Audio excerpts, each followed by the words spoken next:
The combat evolution of going from Doom 2016 to Doom Eternal feels a lot like going from DMC 1 straight to DMC 3. There is a lot of things that you have to balance, there is a lot of different weapons you have to worry about that all do their own different things. There is so much in it that is just genuinely shocking at first, but once you get the hang of it, you learn the different weapons, you learn the different fighting styles, the different strats and everything like that, and you start to realize that there's a lot of interesting ways that the weapons have changed. While on the base roster they might seem like they're the same guns, you still have the shotgun, super shotgun, heavy assault rifle, rocket launcher chain gun, the railgun, which is now called the ballista instead of the Gauss cannon, as well as the standard plasma rifle and the chainsaw. The overall interplay between these guns has been drastically changed, wildly altered, and in some cases worsened as well. Today I thought it'd be a fun idea, before the release of Doom the Dark Ages, to sit down and look at how each of these weapons change and analyze which one is actually the better version of what gun. Now, the reason I want to do this before Doom the Dark Ages is simply because a lot of the weapons in Doom the Dark Ages do not look like what we're used to with the modern Doom games. You have the Skull Crusher, which is just kind of a spread gun. You've got the spike gun, you've got the ball and chain shooting gun.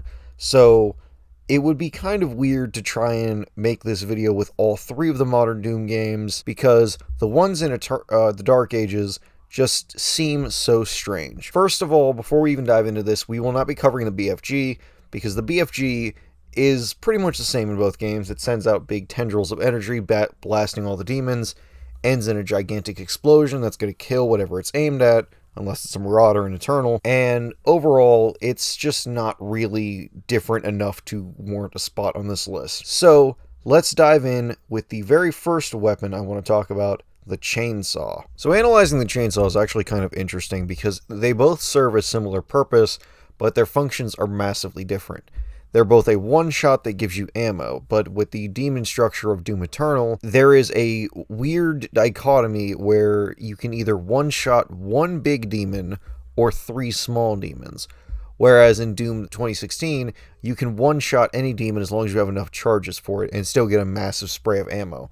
It's best used if you're trying to, if you don't have any BFG cells and you're about to go up against the Barons of Hell, which are the biggest demons in the game, that require 5, I believe, charges off of your chainsaw, which still leaves you with one extra one. So you will be able to completely kill it and then wind up getting a full ammo refill as well. And again, Doom Eternal uses the exact same idea, analyzes it a little bit differently, because you can't damage any of the super heavy demons with the chainsaw. You can only do it to heavies, wasting all 3 charges, or 3 fodder demons with 1 charge. Now, on the surface, that does look like it would be a win for 2016, but it's actually a win for Eternal for 2 big reasons. The first is obviously that Eternal has a recharging gas charge for the chainsaw, and also it's a 1-button attack that can immediately send you into a nearby demon and completely stop whatever could be possibly about to kill you. This is really handy if you have the rune equipped that teleports you all over the place for glory kills, but it's even better because you don't actually have to prep the weapon to use the weapon. So we have the first point going into Doom Eternal with the chainsaw. Now that the chainsaw is done, let's move on to the not inconsiderable length of this video with the guns themselves. I'm going to be comparing weapon mods here because I ultimately don't think that comparing gun to gun is very good, because a lot of the weapon mods aren't quite the same in each game. Like, sure, some of them are the same, like lock-on burst and remote detonation are the same for the rocket launcher and in both games. Some of the upgrades are different, some of the functionality is different, some of the damage has been changed. The chain gun has been completely overhauled, so it wouldn't make a lot of sense to compare gun to gun when we could compare mod to mod instead. Now, this ultimately means that there is a total of 2 points on the table per gun, and some of these guns could walk away with no points, or some of these could split the difference and get 1 point. Either way, I feel like this is a much fairer way to measure the power of the guns than just going gun for gun, because some of these guns, they get massively changed going into Doom Eternal, and some of their mods are just significantly more powerful and kind of dominate the gun as a whole. Like, most of the time, you're not going to think micro missiles when you think the Eternal assault rifle, you're going to think precision bolt. And it wouldn't be fair to compare that to the micro missiles from the other assault rifle, where that was the key mod for that one. Yeah, we're going to be going mod for mod, and we're going to start off with the combat shotgun. Alright, let's start off with the burst shot and the rapid fire. And I'm going to just be frank here. Both of these suck. Like, full stop. These are both terrible. Rapid fire might actually be better if it was in Doom 2016, given the much higher ammo count of the shotgun in that game. But ultimately, this is just not... Neither of these are good mods, and it hurts me that id Software, the creators of video game shotguns across the nation, haven't found a way to make a rapid fire shotgun that actually works really well. My personal opinions and biases aside, we do need to look at this objectively, and objectively speaking, the full auto shotgun is just straight up better. The mastery giving you ammo on kill, the fact that you can get it pretty decently early in the game, the fact that it does a surprising amount of damage for the early game, and can help you out pretty well if you're falling behind and you need some extra DPS. But overall, neither of these mods are nearly as good as the other two, and really just... I don't care what kind of tech Under the Mayo or any of the high-level players have found. Neither one of them is just all that good. The best thing I can say in favor of the Charge Burst is the damage boost you can get with the Mastery. If you land all 3 shots, you get a damage boost on your next charge shot, and you can keep it going pretty well as long as you keep making your hits on all 3 bursts. But the problem is it doesn't stack, and therefore isn't really all that good. It's mostly just... if you can keep it going, you can land and get more increased damage. So this first point is going to have to go to Doom Eternal. Next up, we're going to move on to the 2 explosive mods for the shotgun, the Sticky Bomb and the Explosive Shot. On the surface, these are kind of similar, with the only real benefit being the Sticky Bomb gets more of them, but there's actually a lot more practical uses to the Sticky Bomb than the Explosive Shot, because the Sticky Bomb actually holds on to the enemies, and if you put it onto say a Hell Knight or something that's rushing you down, like maybe a Pinky, then it detonates. It's going to take out a wider array of enemies. Plus, the mastery of the Explosive Shot is not very good. It spawns cluster bombs, but you have to have a direct shot on the demon, which is a lot harder to do when the demon is moving around all over the place, and maybe you're not able to get anything off and you're kind of panicking a little bit. Ultimately, this is another point for Doom Eternal, and I think it's safe to say that Doom Eternal just has the better shotgun overall. We're not giving it a point for having the better weapon, but it does get 2 points for each of the weapon mods. From shoddy to shoddy, let's talk about the Super Shot. Now, there is absolutely no doubt in my mind that the Super Shotgun from Doom Eternal easily clears this category. You've got the maneuverability of the meat hook, you've got the overall damage of it, you've got the flaming meat hook mastery that gives you armor when you kill demons with it. Like, this whole thing is just incredible.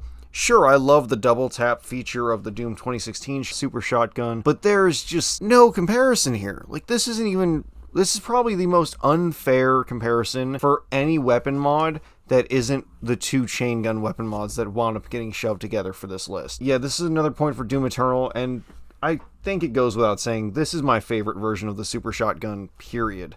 I hope that Dark Ages can actually do a really good job with the Super Shotgun, especially since the meat hook won't be part of it, but I guess we'll just have to wait and see.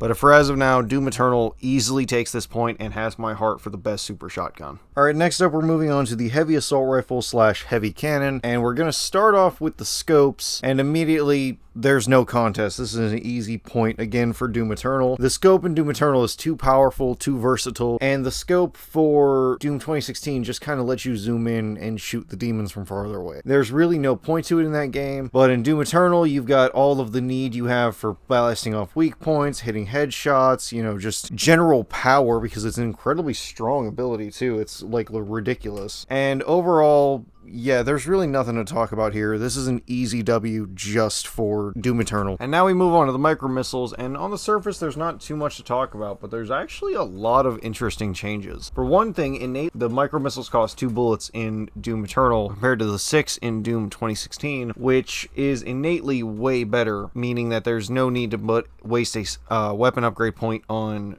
reducing ammo or anything. Probably most interesting is the fact that both of these still have like a useless ass upgrade point with the mastery, because they still have something that reduces the reload time. What ultimately makes this for Doom Eternal is, 1, the damage is pretty impressive. 2, they actually kind of home in a little bit better on targets. And 3, the weapon upgrade point for getting a damage boost is just insane. Like, all you need to do is just take on a fodder demon real quick, blow it up with some regular shots from the heavy assault rifle, and then just unload into like a Baron or a Tyrant or something with some pretty impressive damage. Like, it's not enough to immediately deal with many of the super heavies running around, but it's enough that it can do a lot of damage really fast. So this is once again another point for Doom Eternal, but I feel like in terms of the better weapon overall, I still would want to give it to Doom 2016 because I just kind of like the weapon design and the sound effects a bit better. Again, we're not giving out points for total weapons. That's just my personal opinion. Alright, sticking with the bullet-based weapons, we're moving on to the chain gun now. And I don't honestly know if there's much difference between the 2016 and Doom Eternal mobile turret mods at all. Like, yeah, they do a pretty decent amount of damage, but they operate pretty much the exact same way. They have the exact same weapon mastery. There's just not a lot to this mod to really talk about. I mean, I guess if I had to say, I would give it to maybe Eternal because it does give you a little bit faster movement, or maybe I would give it to 2016 because the weapon mastery challenge requires a little bit less from you than the weapon mastery for Doom Eternal does. But ultimately, I don't know which one I would honestly say is better. I guess right now we're just gonna make it a double point for the next weapon mods, which is kind of unfortunate. So yeah, the next mod comparisons are the Gatling Rotator and the Energy Shield. I guess let me just say real quick that I've always enjoyed the realism element of Doom 2016, but unfortunately, that realism does massively make the chain gun pretty useless because you have to have the slow buildup on it to make it seem like an actual realistic chain gun. And unfortunately, the Gatling Rotator was a mod basically created to circumvent the downside of that realism and that version of the chain gun. We're putting it as basically a training wheel mod or a crutch mod or whatever you want to call it against one of the best mods in Doom Eternal, the Energy Shield, which creates a full damage bubble around you that stops enemies from hitting you, lets you dash into them with full power to hit them with the same force as the bullets themselves. It's just, this isn't a fair comparison, and once again, yeah, this is an easy W for Doom Eternal. I like the design of the chain gun overall in Doom Eternal though, mostly when it's in its neutral state. I don't actually like the way it looks with the mobile turret mod equipped. I think the multi-section barrel just looks kind of dumb in that game. But overall, yeah, this was literally nowhere near a fair matchup. From one auto-fire weapon to another, we're moving on to the plasma rifle. We're going to be comparing the Heat Blast mods. So, on the surface, these mods are pretty similar. You know, you get more damage the more you go up. They can restore more heat. Eventually start launching segmented blasts off without needing to fully charge it. But it's the capstone of this that ultimately decides which of these is the better mod. And frankly, I think the capstone for Doom 2016 is just better than the capstone for Doom Eternal. Sure, Doom Eternals gives you a damage buff in a way similar to like the charge burst from the shotgun, but this damage boost does not last long enough for it to consistently loop. It does not fill up the entire Heat Blast bar, and ultimately just kind of falls flat because eventually it is going to fall off. Sure, you can have the Heat Blast constantly doing some pretty significant damage and constantly have a decent enough boost for it. The fact that the Doom 2016 Heat Blast doesn't require you to actually fire the gun in order to build up the energy blast for it makes it a little bit better, especially since the ammo isn't actually required to fire off the blast, just charge up the blast. So we finally get our first point for Doom 2016. Next up is another pretty unfair weapon comparison. Let's talk about the stun bomb versus the microwave beam. Let's just get some of the positives for the microwave beam out of the way. Yes, it can lock down one enemy for a few seconds, which is useful for quick swapping combos and whatnot. You can get a glance at a demon's health. It helps you figure out how far one demon is away from being destroyed. And that's it. That's the positives. Yeah, its target is one enemy. You have to lock onto it, wait for the beam to start firing in order to actually get any of the information that I just said or any of the benefits that I just said. And then you have to deal with a massive slowdown being locked in place, and if the demon gets out of your way, it will immediately come off of the stagger and then start going and doing, you know, demon things. So yeah, it's pretty bad. The point here automatically goes to the stun bomb because one, it is a larger AoE that can stun multiple enemies. Its capstone ability is a chain stun, where if you kill a stunned demon near another demon, the stun will immediately transfer to the other demon. It's a really interesting mod, and overall, it's just better. We have 2 points for Doom 2016 from the plasma gun alone, and I don't think it's unfair to say that I honestly just liked the plasma gun more in Doom 2016 than I did in Eternal. I used it a lot in Eternal because of the high ammo count, but overall the mods and whatnot were just not great for Doom Eternal, and I really hope, from what we've been seeing from the plasma gun in the Dark Ages, I really hope it is good, because it does look really, really fun to use. With only 2 weapons left, we're moving on to the Rail Cannon, or the Gauss Cannon, and the Ballista, as they're called in 2016 and Eternal, respectively. And we're going to start off with the 2 most powerful mods of both of them, Siege Mode and the Destroyer Blade. And let's not even pretend this is close. Sure, the Destroyer Blade is a massive line of energy that cuts through enemies and deals heavy damage, but the Gauss Cannon is able to one-shot anything that is not a fully front-running Pinky, a Mancubus, or a Baron. This is not a comparison at all that is really worth anything, but it does go to show why the power of the Siege Mode was brought down so heavily going into Doom Eternal, and why it was reworked into the Destroyer Blade the way that it was. And the last mod for the Railguns is the Arbalest versus the Precision Shot. And it shouldn't be a surprise to anybody that this is definitely going to the Arbalest.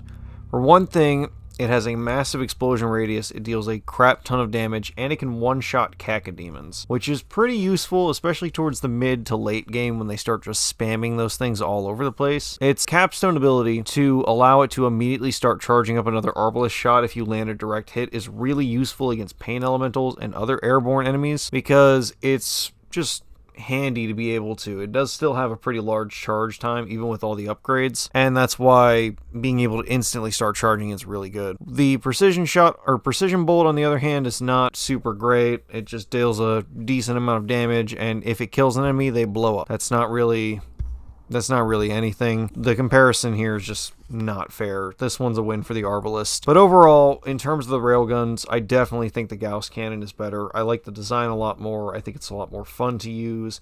Obviously, Siege Mode is insane. So the final weapon to talk about is the Rocket Launcher. And on the surface, these 2 mods are the exact same, but there's a few small differences and tweaks between them that ultimately decide which one is better. Let's start with the Lock-On Burst. Both versions of the mod have the same upgrades. It's the capstones that are different, with the Doom Eternal one allowing you to have an extra lock-on target, and the Doom 2016 one giving you the option of 3 lock-on targets. However, because of the overall damage of the rocket launcher in Doom Eternal, I feel like this has to go to Doom Eternal, because you can knock the crap out of a Dread Knight or a Hell Knight and do some pretty hefty damage to stuff like Tyrants and Barons. It's just not even remotely close to being fair, because you don't get to insta-kill or even stagger the Knight class enemies in Doom 2016. So I feel like this definitely has to go to Eternal. And now we move on to the final weapon mod of the video, and the final one for the rocket launcher, that being the Remote Detonation Rockets. And let's just cut to the chase here. This is a point for Doom 2016. All of the weapon mod upgrades for Doom Eternal make it seem like it's trying to make it easier to use, because to be fair, it was kind of difficult in Doom 2016. It was pretty hard to keep an eye on the rocket with everything going on. So trying to make it easier to use was probably a good idea, but I would have made it innately easy to use than try to make the weapon mods make it more easy to use. Plus, the DOT from the Doom 2016 one is actually incredibly powerful, because it can stagger demons a couple times over and deal a surprising amount of damage and drop them into glory kill range pretty easily. So our final weapon mod and our final point goes to Doom 2016. And overall, I think the rocket launcher for Eternal is better, because I just like the design a bit more. Plus, the sound effect is way like meteor when you shoot it. So the final score is Doom Eternal taking it with 11 to Doom 2016's 4. I guess with a gap that massive, it kind of raises the question of why did I bother making this video? If it's pretty obvious that the answer was Doom Eternal had the better weapons, then why did I just waste like 20 minutes of your time with this video? To be honest with you, I thought that discussing about the weapon evolution would be pretty interesting, because there are some weapons in Doom 2016, like, say, the siege mode, plasma rifle, the remote detonation rockets, that are just really cracked. And even by that standard, like, the super shotgun in that game is really good. It's just comparing it to the Doom Eternal version makes it seem much worse. Ultimately, this was more or less just I wanted to discuss the weapon evolution, how certain weapons got changed, how certain weapons got brought up higher, how some of the weapon balancing stuff was revamped to make it feel a little bit similar, because in Doom 2016, a lot of these weapons kind of got left in the dust when you got just better replacements, and oftentimes some of the weapons didn't even really get used. Why would you waste your time with the chain gun at all with its weird wind-up, or waste time with the rocket launcher's lock-on burst when you can just siege mode everything? I think that discussions of weapon evolution in video games like this is important because it gives you a chance to really see what the team was thinking behind the scenes. And it's pretty obvious that what they were thinking going into Doom Eternal was, how do we make every weapon feel unique but not immediately overtake the other ones? Overall, this is just an idea I had I wanted to make a video for. This isn't going to be the last Doom video I make this year, or even maybe this month, depending on how long it takes me to beat Dark Ages. We'll see what's in the future, and hopefully you guys will be there too. I'll catch you then. Peace out.